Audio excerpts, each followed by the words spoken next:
Zdravo, poslušalke in poslušalci, bralke in bralci Večera. Veseli smo, da ste v naši družbi.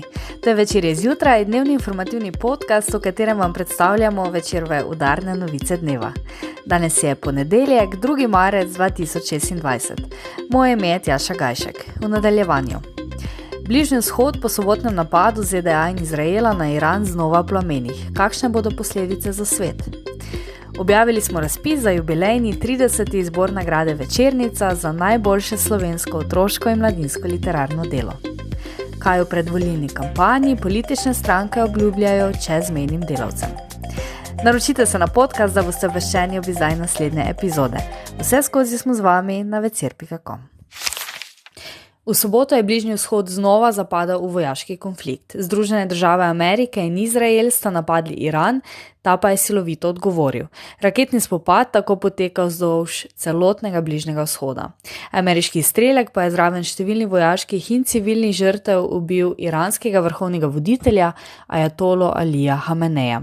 Dogajanje spremlja naš novinar Jon Knez. Jon, zdaj ko to snemava, se pogovarjava, je nedelja zvečer, stvari se v bistvu iz ure v uro zelo hitro spreminjajo, pa vendar, kaj se torej dogaja na Bližnjem vzhodu, kakšne so razmere? Ja, zdravo.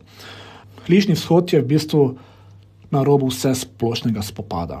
Združene države Amerike so s pomočjo Izraela v soboto napadle Islamsko republiko Iran. To je nekako ameriški predsednik Donald Trump že prejšnji teden napovedoval, čeprav so še med državama potekala pogajanja. Zakaj jih je napadel?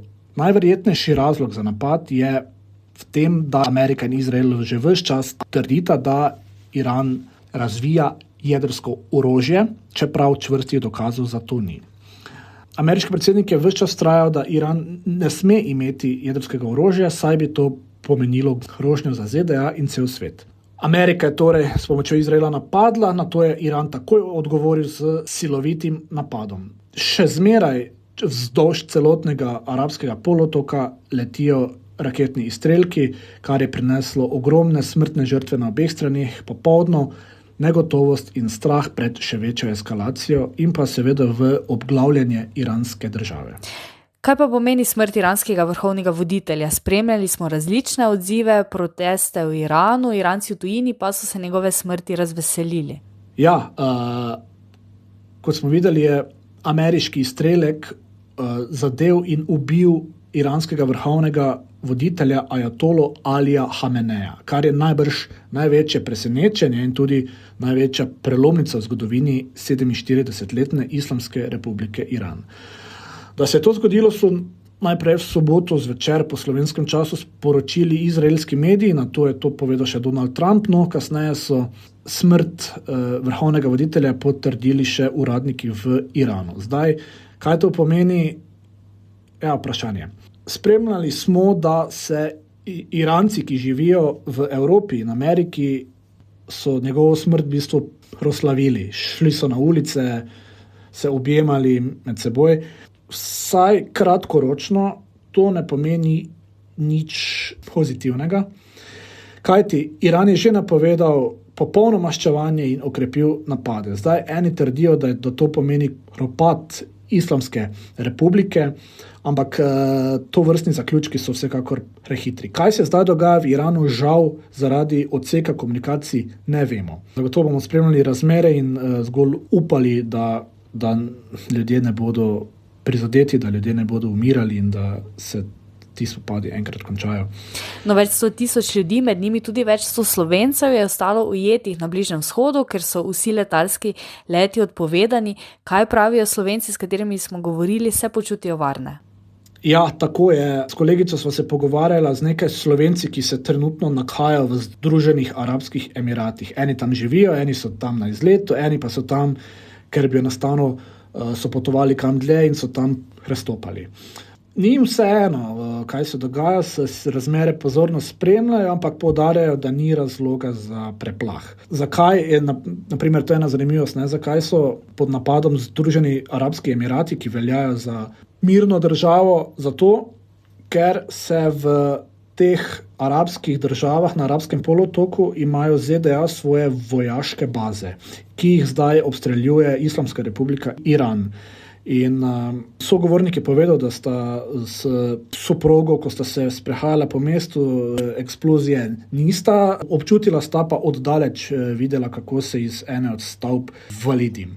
Torej, kot rečeno, na večeru bomo tudi spremljali razmere in vas o tem obveščali in le upamo lahko, da se bo vse končalo in da bodo ljudje živeli v miru. Jon, hvala za tvoja pojasnila.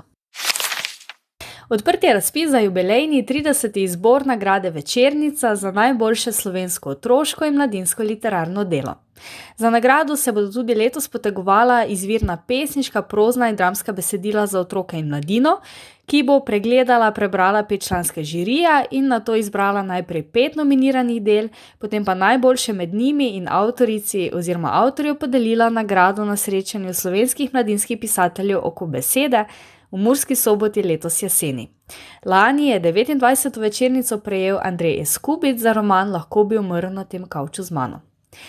Letošnja večernica še posebej izstopa. To bo namreč jubilejna okrogla 30. 23. aprila 1997 je bil namreč v našem časopisu na strani Kultura in šolstvo objavljen prvi tovrstni razpis za nagrado Večernica za mladinsko oziroma otroško literarno delo v letu 1996. Letošnji razpis objavljamo v tednu, ko bomo praznovali prvi nacionalni dan branja, 5. marca, na rojstni dan ambasadorke branja, intelektualke in publicistke Mance Košir. Pod sloganom Branje je veselje četrtkov praznik poudarja vlogo navdihujočega motiviranja za branje. Tudi Večernica je motivacija, tako za branje kot za pisanje. Z njo, tako je dejala pisateljica Bina Štampe-Žmavc, ena izmed prejemnic Večernice, je mladinska in otroška književnost dobila pomen in veljavo, ki ji pripada.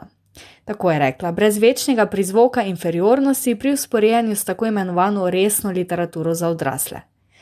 Ta nagrada je, kot je zapisal danes v časopisu njen 2-kratni prejemnik, nazadnje torej lani Andrej Eskubic, za mladinsko literaturo nekaj podobnega, kot je za slovenski roman Kresnik. Ni samo ceremonija, temveč ima tudi odmev med bralci. Tudi letošnji izbor bo tako kot vsak doslej znova postavil vprašanje, katera knjiga je v preteklem letu najbolj nagovorila mlade, katera je razširila meje jezika in katera je pokazala, da otroštvo ni poenostavljen svet, temveč gosto, kompleksno vesolje. Sindikat delavcev migrantov Slovenije je v soboto v Šentilju pripravil okroglo mizo o ključnih izzivih čezmejnih delavcev. Te so se udeležili Vladimir Šega iz Levice, Irena Kuntarič-Hribar iz Preroda, Darko Kranjc iz Gibanja Svoboda, Luka Simonič iz SDS, Damjan Bezjak Zrim iz SD, Alenka Šverc iz NSI in Zoran Stevanović iz stranke Resnica. Kot je uvodoma izpostavil predsednik sindikata Mario Fekonja, je problematika čezmejnega dela eno najbolj trdovratnih sistemskih vprašanj slovenske države, ki je vzpostavila sistem, ki je do čezmejnih delavcev izredno nepravičen. Slovenija jim namreč ne priznava upravičenih stroškov, ne spoštuje mednarodnih konvencij, vzame pa tudi socialne korektive, ki jim jih nudi Avstrija, je dejal Fekonja, in izpostavil, da čezmejni delavci po konzervativnih ocenah v obliki DDV v Sloveniji vsako leto prinesejo okrog 200 milijonov evrov, zaradi česar, da so najdonosnejši produkt Republike Slovenije. Fekonja je dejal, plače nastajajo v tujini, poraba se vrača domov, koristi so stalne, stroški države pa so minimalni. Od sodelujočih je zato pričakoval dokončno prepoznanje težav, kot tudi, da bodo zanje ponudili rešitve. V burni 3-urni razpravi, v katero se je vse skozi vključevalo tudi občinstvo, so bili razpravljajoči politiki deležni tako glasnega neodobravanja, kot tudi aplavzov, pri čemer so nekateri menili, da so rešitve enostavne, spet drugi pa, da za težave čezmejnih delavcev ni lahkih rešitev. Je pa te ponudil sindikat sam, vidi jih v progresivnem izogibanju dvojnemu obdavčenju in odštevanju stroškov od dohodnine. Poročilo z dogodka preberite danes v Večeru. To je bil večerodnevni podcast Večer zjutraj 2. marca 2026. Z vami sem bila Tjaša Gajšek. Kakovostno novinarstvo lahko podprete tako, da se naročite na tiskani in spletni Večer. Postanete naš sledilec in bralec na družbenih omrežjih, naročnik naših podcastov in newsletterjev. Tako boste podprli novinarstvo, ki prinaša avtentične vsebine, ki pripravljajo naši novinarji, ni drugje ne boste našli. Želimo, da razumete, kako se vrti svet. Želimo vam odstreti pogled v čas in prostor, v katerem živimo. Veseli bomo vaših komentarjev, pobud in kritik na različnih kanalih. Se beremo in slišimo.